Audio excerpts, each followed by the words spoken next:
Hello everyone, स्वागत छ तपाईँहरूलाई मेरो मिनी ब्लगमा। सो आजको मेरो मिनी ब्लग चाहिँ हिजो हामीले भाइटिका चाहिँ कस्तो प्रकारले मनायौँ एन्ड कता कता गयौँ भनेर चाहिँ तपाईँलाई सानो भिडियो सेयर गर्दैछु र यो भिडियोलाई अन्तिमसम्म हेरिदिनुहोस् होला र मन पर्यो भने लाइक कमेन्ट गरिदिनुहोस् होला साथीहरू।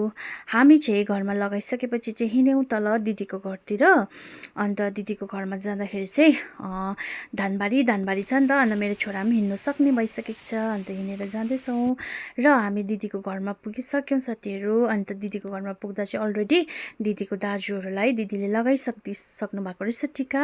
अन्त बहिनीले चाहिँ दिदीको छोरीले चाहिँ मेरो छोरालाई लगाइदिन्छ। फर्स्टमा चाहिँ मेरो जेठी दिदीको छोरीले चाहिँ मेरो छोरालाई घरमै आएर लगाइदियो टिका। अन्त उसले टिका लगाइदिइसकेपछि चाहिँ त्यहाँदेखि चाहिँ हामी तल अर्को दिदीकोमा गयौँ। अर्को दिदीले चाहिँ तल घरमै बोलाएको थियो। अन्त बहिनीले टिका लगाइदिँदैछ। अन्त उसको चाहिँ अरू दाजुहरू पनि बोलाएको रहेछ। सो बाई बाई साथीहरू।